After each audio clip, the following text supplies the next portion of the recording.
Hello, welcome back to the Circular and You project and to the digital pop-up event.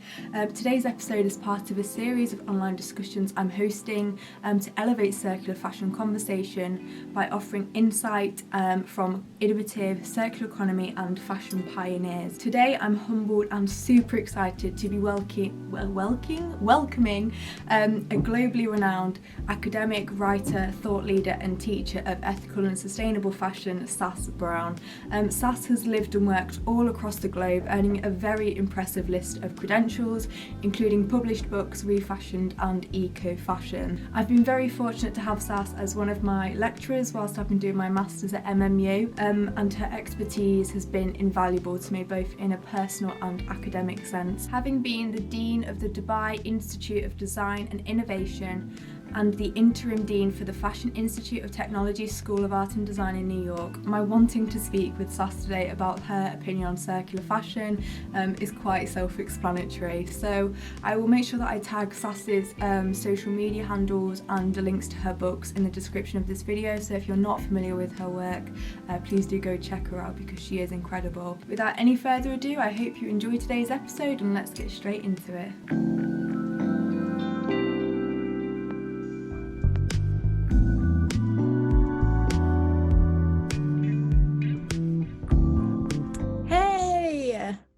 Hello. Morning, how are you? Good. Sorry, I think this was my fault. For some reason, my internet wasn't connecting. It made me re-enter my internet password, so it just wouldn't connect. Apologies. Anyway, Don't worry about it, Sass, that's absolutely fine. There's always technical things in there. So it's lovely to see you this morning. Thank you very much for taking time to let me interview you. I just want to say before we get started properly that I'm very sorry if you can hear like banging going on. There's roadworks and building works going on right outside the house, so apologies. I just thought I'd let you know just in case, but I've shut all the windows, so fingers crossed we'll be fine. I work in a permanent construction zone there. It's part of a new build here, and so every day there's building around me, so it's not a problem for me. Lovely. So Sass, you are a true role model in the ethical and sustainable fashion world. So I'm very thrilled to have a chance to pick your brains a bit today to discuss with you further your work in challenging fashion business models to the role of craftsmanship and artisan. So just for the people that will be watching, are you able to give a bit of an introduction to who you are and the kind of work that you do? Sure. I consider myself a fashion activist, first and foremost. I'm a fashion designer, a writer, an academic, and a researcher. So I've held a number of different positions in academia. Currently, I'm taking a year off to complete my PhD, which is why I'm in Manchester. Prior to that, I was the founding dean at the Dubai Institute of Design and Innovation, which is a cross-disciplinary design school in Dubai that's in partnership with Parsons New School and MIT in the US. And prior to that, I was dean at Fashion Institute of Technology, School of Art and Design. But mostly I write and speak on ethical fashion and sustainable fashion, and have done for a very long time. So I've got a couple of books on the topic and write for a number of different academic and non-academic spaces. So your background's obviously then in sustainable and ethical fashion design. What motivated you into this line of work? Did you have like an awakening moment? Yeah, I think everybody does in some way, shape or form. Mine was perhaps a bit more organic than that. I was designing in the industry. At the time I was VP for a major US brand. And it was a licensee actually. So I was designing in Montreal in Canada at the time, and I desperately wanted to move to New York. And to do so, the company wouldn't move me, even though they were New York based. So I got a part-time teaching position at FIT, which allowed me to get a visa to work in the US. And actually going into academia opened up a lot of opportunities that had not been encouraged in the corporate world. I worked for a very corporate brand at that time. And so because I was this new fresh blood at FIT at the time, they sort of used me as their poster child for a little while, and they were sort of sending me on all these conferences around the world. Wow. And one of the first that I attended on their behalf was in Rio in Brazil. And just a couple of weeks before, it was a textile conference, a couple of weeks before I attended, I happened to pick up, I think it was an Elle magazine, that had a really great article about a women's cooperative in the favela, the slum in Rio. And I thought, well, this is really interesting. I'm going to be there in 2 weeks. Let me reach out and see if the founders of the conference know anything about them. And they got back to me and they were like, duh, they're like really famous. Of course we know who they are. Yeah, do you want to talk to them? I'm like, sure. So I met with the founder while I was in Rio for this conference, and it was such an interesting moment because they worked with major fashion designers around the world, a lot in Brazil inevitably and in South America in general, but with craftswomen in the slums, or in the main slum, Rocinha, in Rio. And I just loved the work that they were doing, and it sort of opened my eyes to design as an opportunity, an inclusivity opportunity to honor and include women, to include people from different backgrounds who are disadvantaged, who have different access, different experiences, and their traditions. And so it sort of started this whole journey of really being interested. I got back to the States and I wrote a grant to go work with them the next summer. So I spent the next 3 months of my summer vacation volunteering with the cooperative, and that sort of led to one thing and another, and so my work developed. I agree. I think that's a very almost unique and organic way to sort of have that awakening, to experience it almost firsthand and see the amazing work people are doing. I think that's very special. So then when you first started your career, obviously it took you to different places around the world. To what sort of extent was there a sustainable or conscious fashion scene sort of within the industry as a whole, or was it quite new at the time? Absolutely none. I mean, zero when I started. I mean, I don't think sustainability was even a considered word, at least not in the fashion industry. I mean, when I began, it was, it was the 90s, right? So when I first graduated, so we're talking about the beginning really of fast fashion. We had H&M in the UK at the time, although they were still called Hennies and Maritz at the time. And, we had Topshop and all of those sort of beginnings of fast fashion, if you like. I mean, the UK was always a home for it before I moved to the States. And I've been gone from the UK for almost 30 years. I only moved back just over a year ago. So I'm much more familiar with the American market than I am the British or the European. But so there was absolutely none. It wasn't a consideration. The only considerations were how do you get it cheaper and how do you get it faster?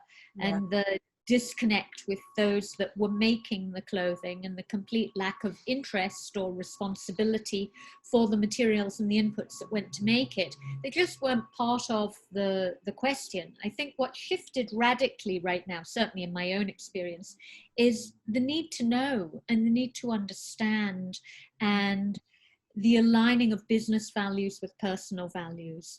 Right then there was a complete separation between the two. It was, oh, that's business, it's not the same. Yeah. Which, isn't really a valid excuse for anything. I mean, businesses are run by people. Yeah. So no, there was absolutely none. That was something that came later and slowly. And what there was not fashion connected. It was, when it started, it was gnarly tie-dyed t-shirts and political slogan organic beige t-shirts, and that was about your lot, or really scratchy itchy hemp pants. Yeah, I was going to say the hemp stuff, wasn't it? Yeah, that was your lot, which is why I actually started writing about ethical fashion. I did my master's quite late in life at FIT, and I focused the entirety of my master's on ethical fashion. It wasn't a program about ethical fashion, it was global fashion management. But I managed to make every project somehow skew towards ethical fashion. And so out of that came my website, which was Eco Fashion Talk, which has been archived for years now. It's still there, but it's archived. And my first 2 books, Eco Fashion and ReFashioned, because I knew there was really great work happening, and it was happening all over the world, but it was happening in the small emerging design space. It was little designers in well, they weren't little, but, small brands, I should say, in places like Valparaiso, Chile, or Nottingham, Trent, or Brooklyn in New York. That wasn't what was happening with the big brands or the luxury companies. There was nothing interesting happening there. They're the ones who are invested in keeping the system as it is. Yeah. And I knew all of this work was happening because I was writing about it in my master's. I developed my website. I wrote my first book. And so I saw what was happening all over the world, but nobody was writing about it. Yeah. They might have been like heroes in their own space, in Valparaiso, Chile, or something like that, but they had no global recognition. And so I wanted to write both the book and the website to celebrate the incredible work that was being done by designers and was being talked about in a very localized, regionalized manner. But all over the world were all these small designers challenging the models and trying new things and feeling like they were working in a vacuum all on their own and the rest of the industry was against them. Yeah. When in reality, they were dotted all over the world. They just needed connecting. I think that's really fitting actually for the next question I've got for you, because it's talking about your book Eco Fashion, which at the time was arguably quite groundbreaking because you collated all these designers from around the world and you documented their amazing work and how their work was beneficial to the planet. Were there any unexpected things about yourself or about the fashion industry that you learned whilst you were writing the book Eco Fashion? I learned when I was writing the book, one of the pushes from my publishers, which is Lawrence King in the UK, was that they wanted a real global spread of designers. So I knew a lot of stuff that was happening in the UK. Yeah. A little bit of what was happening in France, in Paris in particular, which wasn't very much.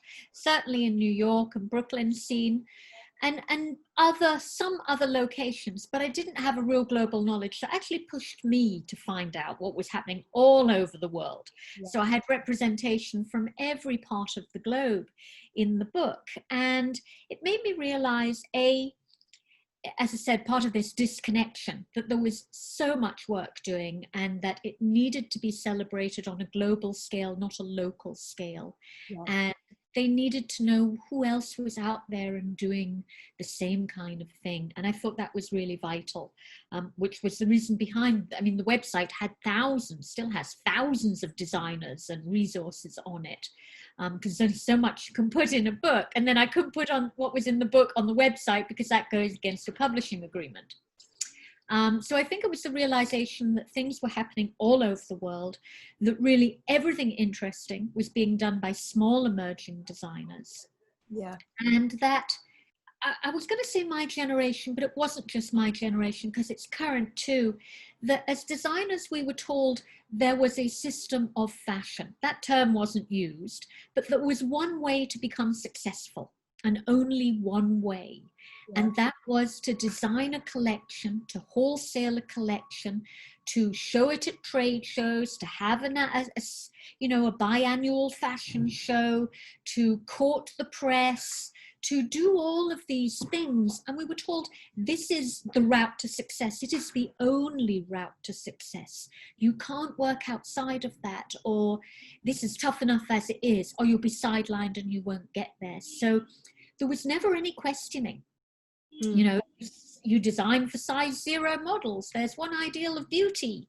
All of these things were just implicit within the system. It's not that anyone ever actually said, well, actually, the ideal of beauty is 6 foot tall, size 0, blonde haired and blue eyed, and we don't include anyone else. But it was implicit within the system. So it never actually had to be vocalized. It was internalized. And all of those implicit biases and prejudices and exclusivity and lack of inclusion that didn't include 99.9% of the population. Still, if you look at most academic fashion design curriculum, students are taught to design for a size 0 model for a client that doesn't really exist. The average Briton is 5'5" and a size 16 or 14. Yeah. when we design for 5'8" taller, size 0, and predominantly Eurocentric features. Even when it's inclusive of other cultures, they tend to conform to this ideal of beauty. Yeah. And so, and I talked to a fashion student from my fashion business program at MMU, was telling me she graduated from a bachelor's fashion design program, and not one student in her class chose to use a model for the catwalk that was outside of that ideal of beauty. No plus sizes, no transgender, no women of color, nothing. Not one student in the entirety of her program. Mad. And I was just incredulous. This is, a couple of years ago. So it hasn't changed in a great deal of way. And that's hugely problematic. I think that's something that's sort of been really spotlighted this year. If we think that we're sort of in the middle of this vast transformative societal change, we're experiencing obviously with the pandemic, Black Lives Matters movement, I think the fashion industry is really under a spotlight right now. So how do you think perhaps this year that narrative might be changing, and what might it look like going forwards? I think a lot's been changing for a long time, not enough and not quick enough. Just like, ethical fashion has its roots back in the 90s. It didn't really come to very many people's attention till, or actually even earlier, the 60s, when you're talking about a generation that rejected consumerism, with the hippies and the flower children. So it has its roots a long way back. There's been a lot of people pushing and talking about inclusivity, diversity, ethics in general in the industry for a long time. But yes, it's come to a particular focus. And we're at a very unusual juncture where we have a global pandemic and all of the stresses and strains that puts on individuals as well as businesses, in terms of their relationships, in terms of their business. Tied to that is the Black Lives Matter movement. And goodness knows, this is a movement that has been going for a long time. I lived in New York for the last 20 years for the most part. And racism is part and parcel of the Western world in general. Much of it is systemic. Much of it is unseen.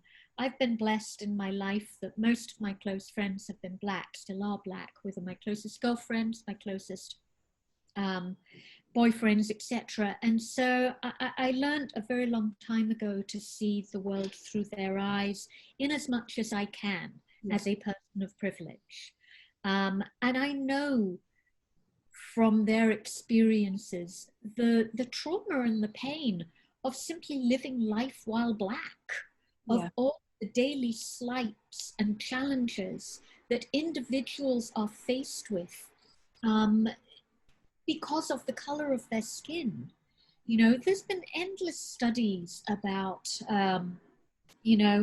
how a single person applying for a job with one name that sounds African or African American versus a very Eurocentric name gets different amount of responses from the same company. So there are all of these inbuilt biases and prejudices that we have that are in our system. And because of my close friendships, I've been aware of those for a very long time. Now, that doesn't mean I don't benefit from still being white and still living and working within a system of privilege. I do. And that's an ongoing challenge, to be aware of that, to try and counterbalance that, and to take the responsibility of being an ally, and not to speak for other people, but to give them voice and to give them a platform, because they are excluded and they're systemically excluded. And yes, that has changed a lot. So, with not just with Black Lives Matter, but with, the Women's March, with LGBTQ rights, with transgender, with all of the things. But this is a really, really important moment. And I really think that crises, whether personal or global crises, are what shows our true colors. What really shows who we are at our core and what our values are. And this is an opportunity for us as individuals, as well as brands and companies and designers and everyone else, to actually stand up for something good and something virtuous and something valuable and something that supports other people, as opposed to, you know, business as usual, or hunkering down and laying off our workers because, well, you know, we've got to survive as a company. I think this is what really shows people's and brands' true colours. I think that's really powerful to think of. And obviously we're talking about big systemic change within the fashion industry at the moment. Who do you think, though, has the greatest capacity to sort of initiate that change? Does it lie with the consumers or does it lie with the brands? I think it's a bit of a dichotomous question. I think it has to be all parties, multiple stakeholders. Change is not going to happen with one bunch of stakeholders over another. Yes, customers, consumers have an individual responsibility to stand, to require brands and businesses to align with their values, or to demand that those are options that are on offer. Equally, businesses have the responsibility to respond to that and to stand for something authentic and valuable. But we also need government support in this. None of this is going to happen. I mean, look at the pandemic around us, you know. There are all sorts of government regulations of what you should or shouldn't do, or recommendations. And what you find is most businesses sort of use it as a tick box exercise. Okay, we've done that, we've done that, we've done that. And they may follow the letter of the law, but they're not making significant change. So for example, we require face masks to be worn indoors, but actually we won't say anything if you don't wear one. You know what I mean? I think it's not a matter of, yes, I did that. And I come across that as somebody who speaks about sustainable fashion all the time. I'm often this person who's wheeled into another class so that a program can say, yep, we did something on sustainability. The rest of the entirety of the program has nothing to do with it, but I was brought in for one class, so that box can be ticked. And that's not what it's about. We see that with Black Lives Matter and brands putting generic statements, we support Black Lives Matter. Well, actually, do you really? Let's look at this, you know.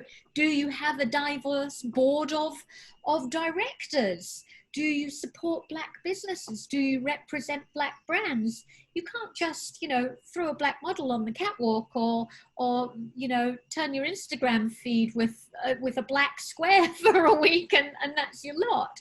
It's about meaningful change. Yeah. And so I think we all have that responsibility. Yeah, I agree with you, to be honest. I think it's everybody's sort of individual responsibility to push each other in that direction as a collective. A lot of the research that I've done for my Circular New project has revealed that getting a circular fashion economy off the ground is going to be a huge collaborative effort. You know, you're thinking of resources, finances, etc. But these sort of things are often beyond the capacities of individual fashion players, which is obviously why collaboration is key. But based on your knowledge of the importance of artisan creators, how can we ensure that individual brands and independent designers aren't left behind in a massive circular transition? Well, let's hope we do get a massive circular transition. I mean, we're so far away from scaling in terms of the consumption side of those capabilities, whether it's recycling, you know, mixed fibers or even recycling fabrics at all. Yes, all of this technology, or much of it, exists, but is it implemented at scale? No, it's not. You know, just because the plastic carton that you throw in the recycling bin has a number 5 recycle sign on it, doesn't mean your local authority has the ability to recycle it. So, you know, and that's even more complicated and complex when we talk about, you know, mixed fibers, because our ability at scale to recycle mixed fibers is extremely limited, not because the technology doesn't exist, but because it hasn't been invested in to scale up and there are no requirements. So we're back to brands will do what they're required to. In New York, for example, in the US, you know, a lot of the legalities are regional, state by state. And so New York has a textile recycling mandate requirement for companies and brands that produce over a certain amount of textile waste, and it must be recycled. Yeah. Because that law was passed, it generated new businesses that facilitate the recycling of textiles, such as fab scrap. in New York. You know, and that in turn facilitates a material resource for designers to utilize, so to help support the development of upcycling designers. Yeah. So, you know, it has to be across all of these stakeholders. And I think that when you're talking about craftsmanship and artisanship, obviously one of the things closest to my heart is traditional textile traditions around the world. I think it would be an incredible cultural global loss if all of these material traditions, these cultures, material cultures around the world end up in museums and books and no longer practiced. Yeah. And if we look at, you know, the history of particularly luxury fashion, the entire basis of it is support of traditional craft. Now, much of that has been lost, obviously, particularly in the West. And you've got all of the big major luxury brands producing in China along with the fast fashion brands. But they have a basis of support of heritage. And there is absolutely no reason why, as a small designer or as a huge luxury conglomerate, that they cannot support artisanal communities in the developing world. Look at the Carolina Herrera disaster, the Resort 2020 collection, the latest big example of blatant cultural appropriation from a variety of Mexican communities. There was a lot of problems with that. First and foremost, they said the creative director, who is not Carolina Herrera anymore, I forget who it is, but anyway, said they were inspired by Latin America. First of all, it was predominantly Mexicans, and Mexicans had a bit of a problem with being called Latin Americans as opposed to Mexicans. You know, just as we often have a problem being called Europeans as opposed to British or Scottish or Irish or whatever. Anyway, so first and foremost, in terms of attributing the correct source, and that's just on a general basis, there were very specific communities that they plagiarized for the embroideries and the prints and so on. And in actual fact, Carolina Herrera had a history of actually working with some of these communities. Mm-hmm. I recently did a case study on a Mexican designer who's in one of my books, but I did one for my PhD as well on her. And she is working with many of these communities. And so she knew that they had already worked with Carolina Herrera. And so, you know, when we do a comparison of, let's say, as a fashion design brand, let's say Carolina Herrera wanted to do the Picasso collection this year, they would have to go to whatever the Picasso Foundation or whoever protects Picasso's rights, albeit him dead and gone. Yeah. Somebody owns those images. They're not just free for anyone to plaster and print all over a dress. There are rights to who owns those things, but we don't treat indigenous and material cultures in the same way. We say, well, that's, you know, part of the beauty of heritage, and we can pick and choose as designers who we're inspired by and where we're inspired by, and we have no responsibility to give back. Well, actually we do. Yeah. You know, we have equal responsibility, whether it's a small Peruvian tribal community in the Amazon or whether it's Picasso, to honor the people, to ensure that they are credited, and to ensure, if this is a commercial undertaking where profits are expected, that they benefit from that. And that those symbols and images that are utilized are not utilized inappropriately. So they're not religious or spiritual or exclusive in some way, shape or form and being used inappropriately. I mean, I think Victoria's Secret was that first example back in 2012, or the first big scale example where Carly Kloss wore the Native American war bonnet with her undies down the catwalk. And the tradition of a Native American war bonnet is every single feather in that headdress is awarded for an act of bravery. So for a model to be wearing it with her underwear on a high profile press PR promotion was just entirely inappropriate, and the Native American communities across all sorts of communities, not one tribe, rose up against that and demanded an apology, as indeed they should.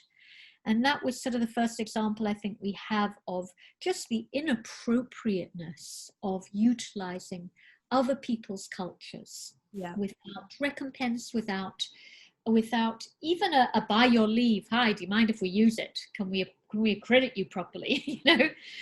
So yeah, I think I probably got off topic. I think what you've sort of highlighted though is that we need to make sure we're implementing almost safeguarding measures to protect people and their designs and their culture, so that they can celebrate that within the industry without other people, like brands, taking what they want from it and profiting off the back of it. So just sort of perhaps infrastructure or safeguarding measures to protect those communities, the artisans, the independent designers almost. And the brands have the ethics to do it. Yeah. So they have to push for that themselves too. Absolutely. And one of the things that we have also spoken about together before and we touched on was obviously whilst there's conversation about a circular fashion economy, the reality is it's not scaled up. It's not operational industry wide yet. What do you think some of the main barriers to circular fashion are? I think there's a number of barriers. One is investment in technology. We have the ability to recycle materials. We have the capability of ensuring that pre and post consumer waste is reused and not sent to landfill or incinerated. And again, that requires all sorts of support from stakeholders. A take back program in a store is no good unless a customer takes back that product. Yeah. You know, the technology to recycle mixed fibers is fantastic, but unless it's scaled up to factory scale, then it's not going to recycle those materials. If there is no resource available for designers to access those waste streams, whether of pre or post consumer waste, to work with that as their raw materials, then it becomes challenging. So I think there are lots of challenges. First and foremost is investment and scaling up. But there are other aspects to this. You know, we have denigrated the value of fashion over the last sort of multiple years or decades to the cost of clothing, you know, where, you know, many of us wait for a sale because we're not prepared to pay full price, or we'll buy things on a whim for a night out that maybe never happens, and the piece of clothing sits in the back of our wardrobe, you know. So there's individual responsibilities, you know, that we also have to take. At my mother's generation, you know, she would spend 3 months' wages on a single coat that had to last her for at least 10 years, because that was the value of a good quality coat that would get you through a winter, not something that was, you know, you could throw away. So there's a shift in our own values as to what we invest in, and the values of the people and, you know, the planet too. I mean, we call it the hidden price tag in cheap clothing or in fast fashion, right? You may not be paying the price at the till, but the environment and the people in the supply chain are paying the price for producing that piece so cheaply and so quickly. Absolutely. And I think a lot of critique of social media has come about, saying that social media has arguably perpetuated our consumption of fashion micro trends because we're constantly exposed to what other people have. How do you think maybe technology could be used as a lever for change in the future? So I think there's lots of opportunities, certainly technological advancement with recycling fibers and fabrics, certainly bloggers, anyone who has a social media presence supporting ethical fashion, circularity, small designers, Black Lives Matter, you know, all of those things can be supported through your online profiles and your platforms. I think that, you know, many designers have small emerging designers were the ones that helped develop these platforms in many ways. I mean, Instagram, when it first came around, awful lot of small emerging designers launched their brands on Instagram. It's a bit more difficult now because it's a bit more crowded than it used to be, but, you know, so technology and innovation has an enormous ability to support trends. The think of how some things have come about. So, for example, the banning of not Angora, God, what was the PETA video on the rabbits, Kashmir?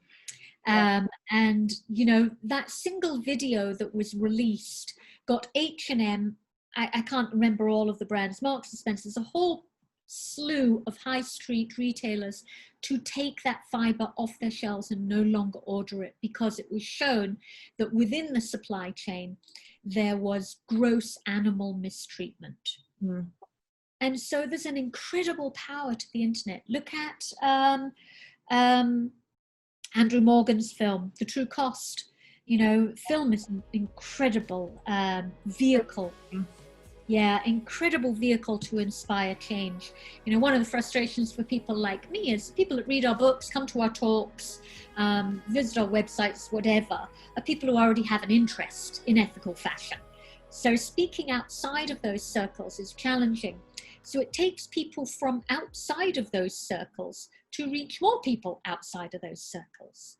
So Andrew Morgan is not a sustainable fashion maverick, but he did a very powerful film that brought sustainable fashion and the problems with offshoring and our supply chain in the production of clothing to an entirely new audience that we could never reach. That shows that each of us have a voice.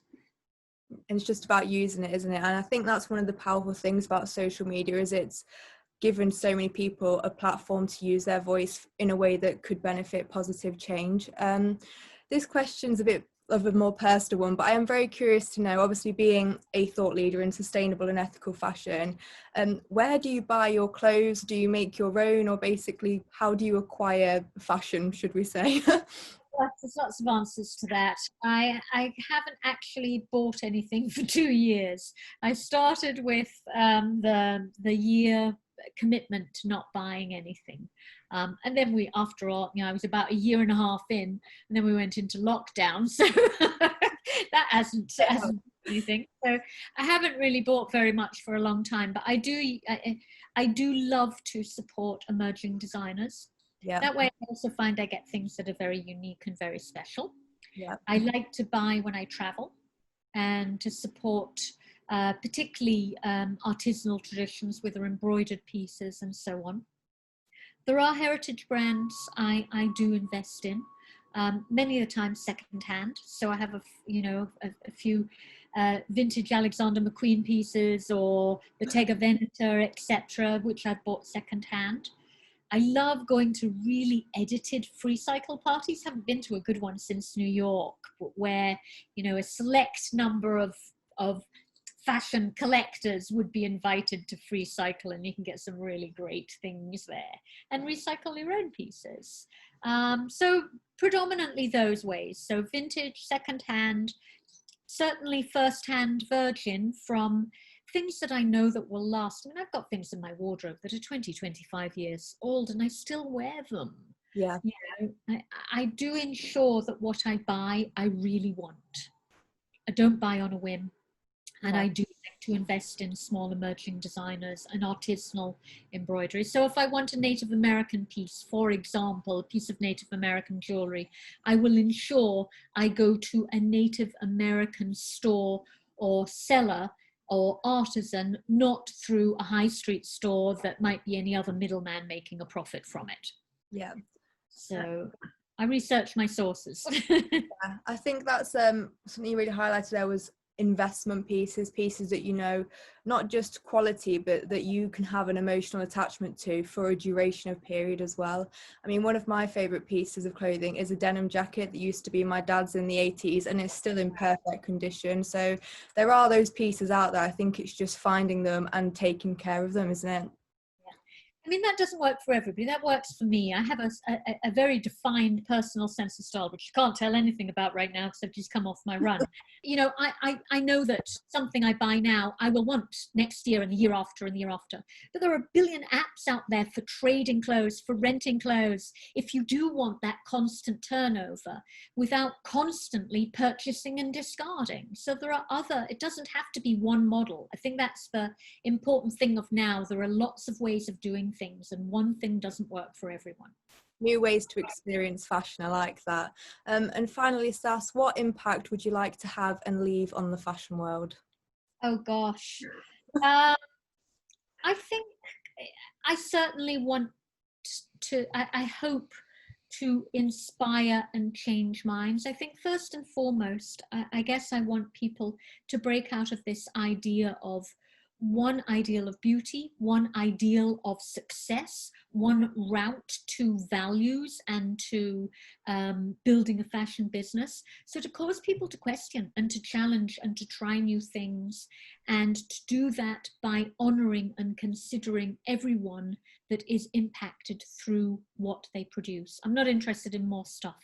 It has to have meaning, and it has to have value, and it has to honor people and planet. I think that's really, really powerful. I love that. Sass, thank you so, so much for giving me your time this morning and speaking to me. It's been really, really insightful. Always a pleasure, Annabel. It's lovely to see you. Good luck with your journey. I know you're on your own personal journey of growth and discovery, and you're sharing that with those that are interested and want to come on your journey with you. And I think that's really powerful. You know, I think that you have made yourself vulnerable in sharing this journey, and in acknowledging that none of us are perfect, but we're trying to learn and we're trying to get better. And I think that is exceptionally courageous of you. So I thank you. Oh, Sash will make me emotional. Thank you. I really, really appreciate that. That's very kind of you to say, and I appreciate all your support always. So thank you. Anytime, lovely. Enjoy the rest of your day. Take care. You too. Bye, lovely. Bye bye.